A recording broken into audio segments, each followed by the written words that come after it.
la mère quand il parlait de li doon am yëpp te ni ma ko doon ressentir noonu la ko ñëpp di ressentir en fait li doy waar ci affaire yi mooy da ngay toog on parle et tout ce qu'on est en train de dire ligne par ligne c'est toute la vérité qu'on vient de vivre. Il y a rien qui a été exagéré, il y a rien qui a été inventé. Da ngay déglu nga xam ne c'est notre histoire à nous et on est très content que Ibrahima puisse faire ce livre-là, témoigner. Moom il était au cœur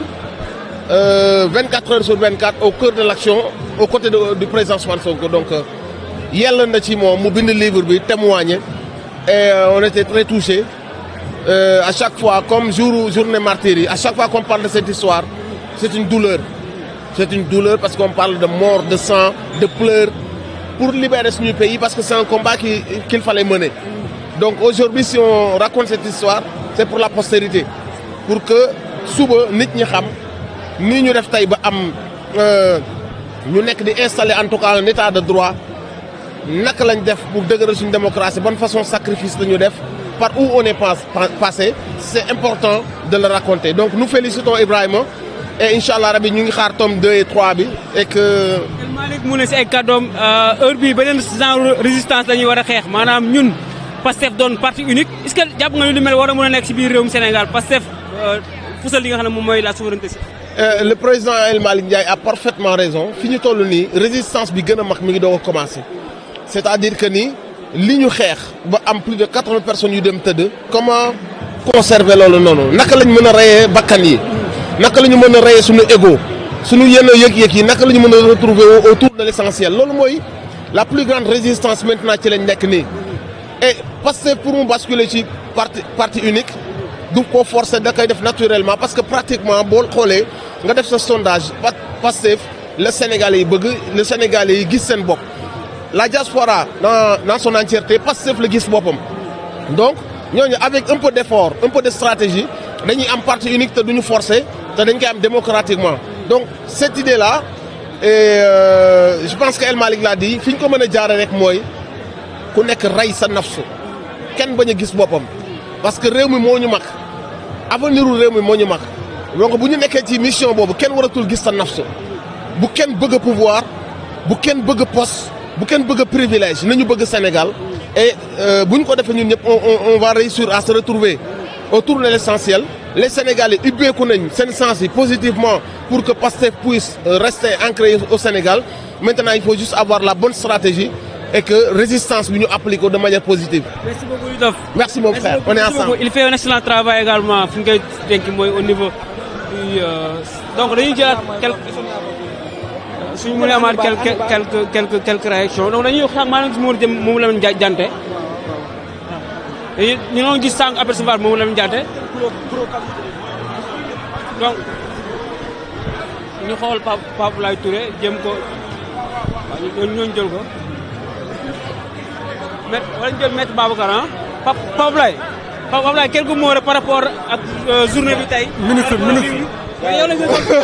parce qu'on parle de résistance te yow da ngaa dund li ni mel. waaw am mbégte ak contentement am fierté pour prendre part à cette cérémonie si importante en tout cas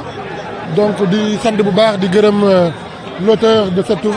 cette œuvre muy Ibrahima Diallo bi ma woo personnellement sama yaay ngi na la toog daf ko jox livre mu defal ko dédicace mu ne maire bi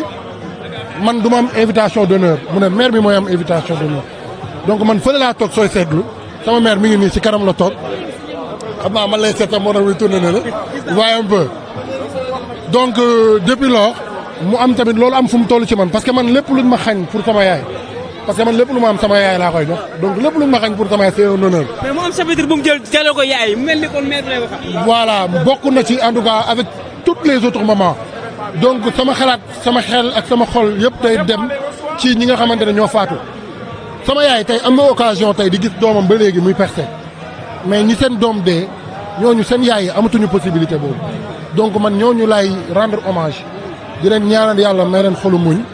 di wax ni lii c'est important parce que histoire soo ko bindul rek falsifier ko day yomb il va falloir écrire l'histoire telle qu'elle est sans aucune falsification parce que malgré tout nous sommes des témoins de l'histoire on est tous des témoins de l'histoire man li ma ci dund moo ci gën a néew am na ñoo xamante ne yàlla dafa leen nattu amuñu image amuñu vidéo xëy na yàlla moo ma seppi rek pour fësal ñaawteef yi Macky Sall doon def parce que c'était pas évident musuma gis sama àdduna nit buy commettre un crime di ko filmer musul am man preuve tey yu ma yor ba dem devant la justice ñoom ñoo ma ko fournir mais man maa gën a maanaam man sooy comparer ak ñeneen ñi nga xamante c'est des victimes de l'ombre y a pas photo donc ñooñu aussi c'est l'occasion ñu rendre leen un vibrant hommage donc comme ni ma la ko waxee sànq saa waay nekk fi woon maa ngi koy wax sànq ne ko l'auteur muy Ibrahima Diallo dafa def dédicace sama maman mi ngi ne la toog donc loolu fierté la donc ñuy profiter encore une fois di ko encourager di ko féliciter di wax ni mbir yi warul yem fii na ñëpp bind man mii sax maa ngi xalaat pour bind mais dama nekk di wax non mais ñaari ma sœur ñoo ma xaw a sonal quoi mais après dinañ bind incha allah. mais fi lañ jeexee dañu wax ne que El Malick mu ne résistance des na mooy tey bañ jëlee pouvoir dañu war a taxawaat amaat beneen façon résistance lan nga jàpp ne loolu la bëgg a wax. waaw lu mu bëgg a wax mooy taxawaay bi rek pour bañ a trahir li nga xamante ne moom moo tax sénégalais yi weeru koor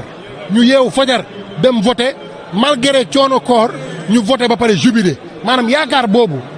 dañu cee war a apporter résistance ba yaakaar boobu bañ a yànkeeku yaakaar boobu bañ a tas est-ce que vous voyez un peu donc loolu rek lañ doon loolu rek lay wax ci résistance boobu ñu faire de telle sorte que en tout cas li sénégalais yi amoon yaakaar ak ñun tamit muy victime yi muy martyr yi muy ñëpp li taxoon ñu doon génn doon xeex defuñu ko woon pour les beaux yeux de qui que ce soit mais dañ koo def parce que le président Ousmane Sonko dafa am lu mu ñu jaay am lu mu ñu won ñu fekk ci ko ci looloo ñu yóbbee tey lu ñu dal yëpp te amuñu ci benn regret su démb doon tey dañuy defaat lu ko raw parce que Sénégal jar na ko te Sénégal boobu noonu jaroon ko dafa war a tax nag ñu teg Sénégal dans les voies de développement donc looloo tax mu ne bu ñu trahir et que résistance ba ngi soog a door. merci beaucoup jërëjëf. jërëjëf yaa booy ñu ngi lay ziar ñu ngi lay nuyu suñu yaay gi sonn sëñ yéen bind nga livre mais maa ngi ñëw si yow. mais yow bind nga livre maa ngi ñëw si yow. mais tey moom ci Ibrahima lay wax. ah c'est vrai qu'il y a d'autres ouvrages. bon j'ai justement profité parce que. yaa nekkoon le docteur de Pastef. waaw bokkoon naa ci équipe médicale bi nga xam ne ñoo yore woon dossier président Ousmane ak mboolem patriote yi man nag daanaka ci Pastef patriote yi laa gënoon a féete blessé ak ñooñu. voilà donc di am mbégte tey daje fii ci li nga xam ne suñu frère Ibrahima Diallo moo ko woote muy bind livre bu tudd résistance donc ñëpp rafetlu ko ñëpp d'accord ci ni suñu histoire bu ñu ko bindul keneen bindal ñu ko looloo tax ñun ñëpp ñu mobiliser tey pour le soutenir man mi wax ak yow bind naa donc jot na jàll Pastef au pouvoir chronique des faits ku ñuy wax aussi Ansoumana bind livre bu mu tuddee carnet d'investiture je pense qu'actuellement ak ouvrage yu bari yooyu parti bi war na xool nu mu valoriser mbind ak nu mu ko mën a jëmmale pour que ëllëg suñu histoire kenn du ko falsifier. nañ ko woowee l'émergence des jeunes dans le monde de l'écriture. waaw mën nañ ko tuddee noonu mais avant tout c'est un devoir sentiment de devoir parce que dañu jàpp ni li ñu romb histoire bi ñu romb c'est une histoire inédite ci Afrique Pastef li mu réussir c'est un modèle bu bees tax ci Afrique boo xam ni mënul ñàkk pour ñu documenter ko loolu moo waral ku mel ni man par exemple c'était mon premier ouvrage ma première ouvrage donc j'ai écrit pour vraiment marquer ces faits-là le graver dans l'histoire looloo taxoon ñu bind donc yaakaar naa ne c'est vrai c'est de nouveaux talents émergents comme on dit mais c'est surtout dans le devoir de marquer l'histoire et de ne jamais oublier ce qui s'est passé. jërëjëf frère merci beaucoup xam naa su nga amee temps di nga ñëw 313 ak Ahmed Ba donc dañuy dolli rek jël xool ay dara waaw suñu mënee am la réaction du directeur de l'ARTP suñu mënee am la réaction du directeur de l'ARTP donc mu ngi ci cérémonie dédicace bi donc lii mooy Sénégal lii mooy taar bi mun nañu wax ne par rapport ak. honorable non.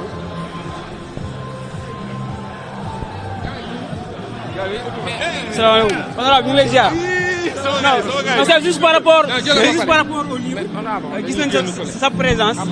donc ñu gis également la présence de El Malick ñu gis également présence wu ñenn ci ay directeurs ñenn ci ay maires ñenn ci ay ministres donc yow en tant que député nga ñëw tey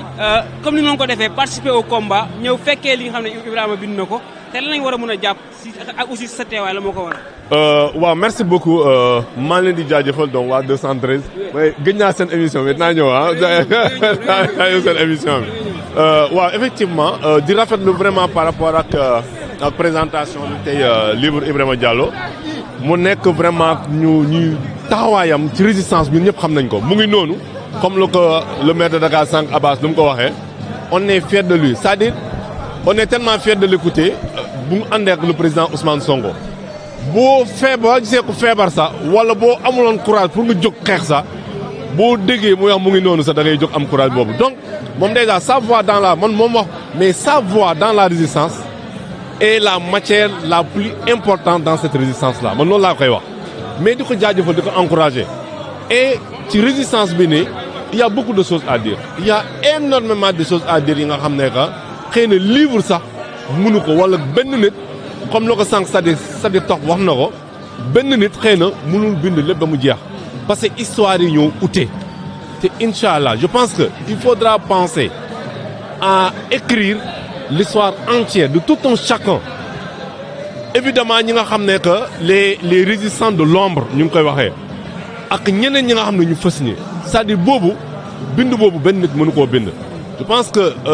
Pastef communication war nañ toog xalaat boobu noonu ñu xam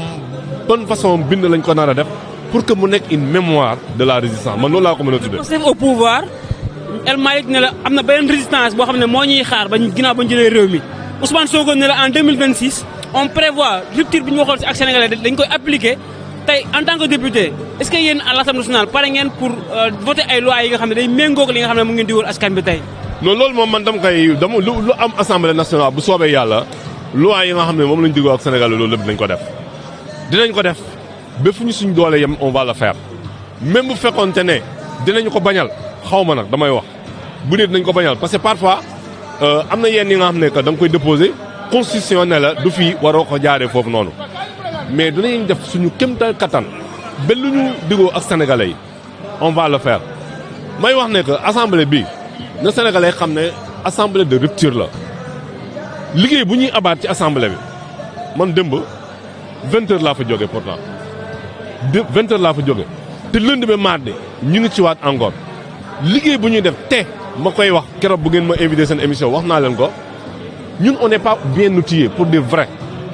man maa ngi samay dossier déjà ay dossiers yi nga xam ne enquêtes yi nga xam ne mën nañ ko te bu yàggulee dara da nga ko gis dans la presse keroog bu ma demee sans limite waxoon naa ko te dina fa ci sénégalais ñu xam ne que liggéey déjà un an de législative bu ñu def am nañu ay liggéey yu mucc ay bi nga xam ne que def nañ ko te sénégalais dinañ ci gis seen bopp. rupture nga xam ne que moom la ñu woote par rapport ak sénégalais yi ci programme Diomaye président bu soobee yàlla dinañ ko teg ci table bi te sénégalais dinañ gis seen bopp incha allah. député de Pastef ou député de la coalition Diomaye. non député Pastef moo am député Diomaye amul nag. macha allah député Diomaye amul nag wax dëgg yàlla pour dire député Diomaye amul là je le dis député Diomaye amul fii ku fii falu Ousmane Sonko moo la fal Ousmane Sonko moo fal boppam moo fal maire moo fal député moo fal ay ministre moo fal DG mooy fal ku munta doon conseil bu munta doon Ousmane Sonko la donc ñuy wax ay man keroog wax naa ko sama émission je pense tamit il faut que ñu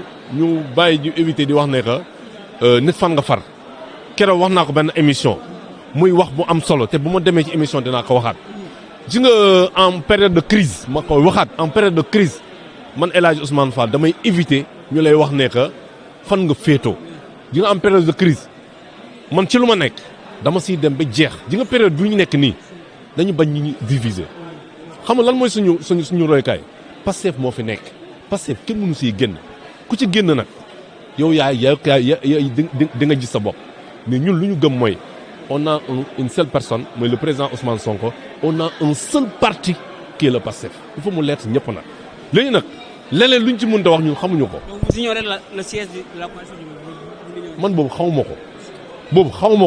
xaw ma kan moo ko créé te bëgg ma xam ku ko créé ñun Pastef lañ am te Pastef la ñuy dee ñu ko créé nag ñoo xam ñun xamuñu leen sax en réalité dañu xam nag ku ñu jaakaaloo ne ñun ñoo nekk nii ba ñu gis leen mais ñu gis c'est pas de gens de Pastef il faut qu'on se dise la vérité ces gens là sont ay maires yi nga xam ne yu kenn xamul ñu nekkoon ci AP ñoo ne foofu ñooñu ay nit Pastef lañu man dans ma commune de Gueule Tapée Fass Colobane Pastef la coalition Diomaye a cessé d'exister après la victoire de Diomaye président. Point. Il n'y a que ça. Cette coalition-là n'existe pas. Pour moi, c'est la gëm. C'est pas celle qui existe. Nous avons voté. Nous dem 2027, yagatul 2029, yagatul. Dina la ci bop sénégalais. Man li la amone lumay wax. Mais vraiment, nañu éviter ñi wax né que les responsables, que DG wala député fan nga bok. Ñun bu muy metti bobu lañ doon soxla né kay